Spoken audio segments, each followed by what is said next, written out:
বিপ্লবী বিদ্রোহী মৌলবাদী কেন জঙ্গিবাদী, ঠিক কিনা বলো? আলেমরা সম্মানের জায়গা, এদেরকে সালাম দিয়ে কথা বলুন। আলেমরা সম্মানের জায়গা, এদেরকে রেসপেক্ট করে কথা বলুন। এদের সঙ্গে খেললে আপনি ফলপ্রসূ হবেন না। কথা বলুন না কেন, ঠিক কিনা বলেন? এদেরকে সম্মান দিয়ে কথা বলতে হবে। জন্মের পরে কানে আজান কি দেইনি, তুমি মাওলানা ছাড়া হওনি। মরণের পরে জানাজা পড়াবে, মরণের পরে জানাজা পড়াবে, তখন কোথায় পালিয়ে যাবি? বিপ্লবী এ বিদ্রোহী বিপ্লবী মৌলবাদী কেন জঙ্গিবাদী, এগুলা বলবেন না কোনদিন। আলেমদেরকে অসম্মান করে কথা বলবেন না। কথা বলেন, ঠিক কিনা বলেন? আমি মনে একটু বেশি বলে ফেলতেছি।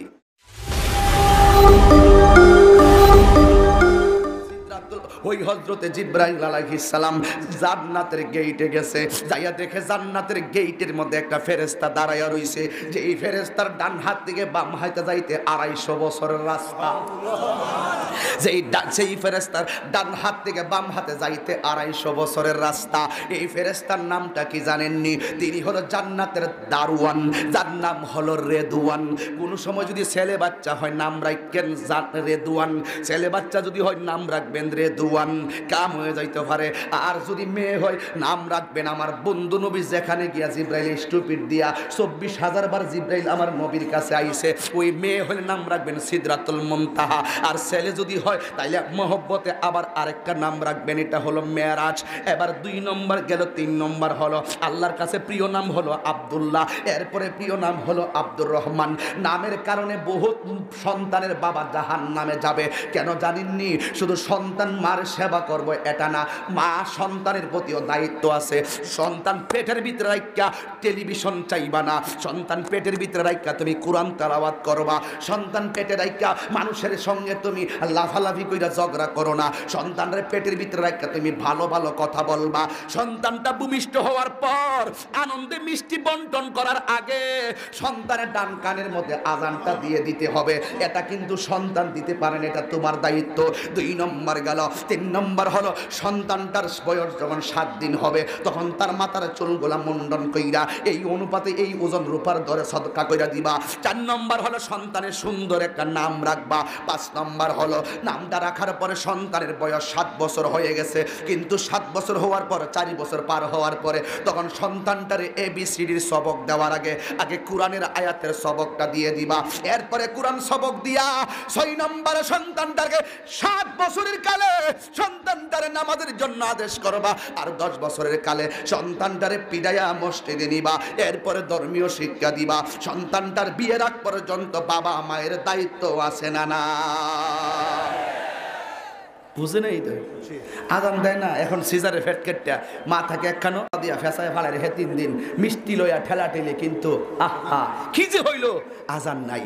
জন্মের পরে কানে আজান কি দেইনি, তুমি মাওলানা ছাড়া হওনি। মরণের পরে জানাজা পড়াবে, মরণের পরে জানাজা পড়াবে, তখন কোথায় পালিয়ে যাবি? বিপ্লবী বিপ্লবী বিদ্রোহী মৌলবাদী কেন জঙ্গিবাদী, ঠিক কিনা বলো? আলেমরা সম্মানের জায়গা, এদেরকে সালাম দিয়ে কথা বলুন। আলেমরা সম্মানের জায়গা, এদেরকে রেসপেক্ট করে কথা বলুন। এদের সঙ্গে খেললে আপনি ফলপ্রসূ হবেন না। কথা বলুন না কেন, ঠিক কিনা বলেন? এদেরকে সম্মান দিয়ে কথা বলতে হবে। জন্মের পরে কানে আজান কি দেইনি, তুমি মাওলানা ছাড়া হওনি।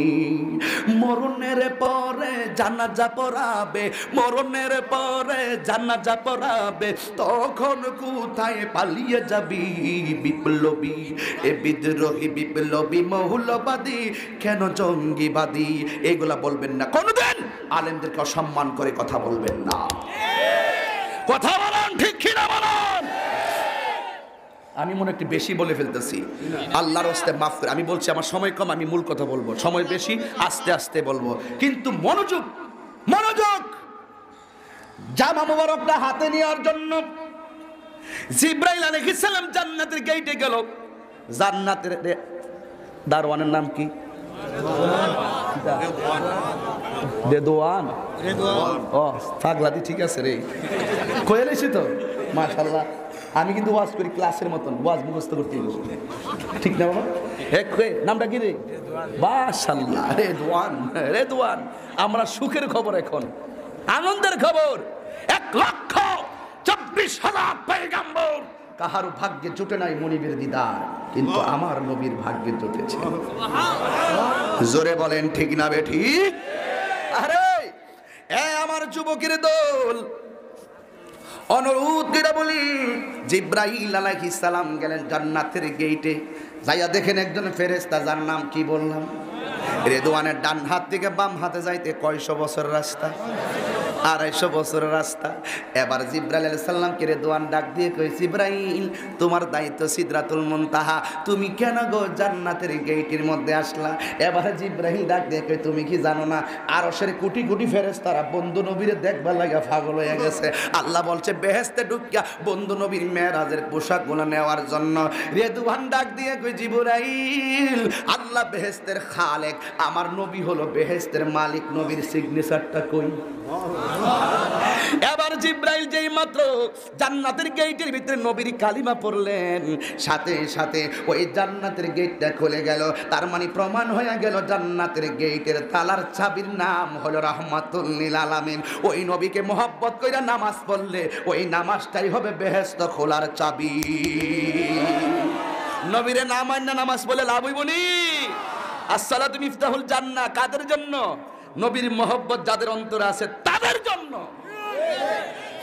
এবার জামা মুবারকটা হাতে নিলেন, কথা বলেন, জামা মুবারকটা হাতে নিলেন। এমন একটা ফাড়ি দিলাম আল্লাহ জানে।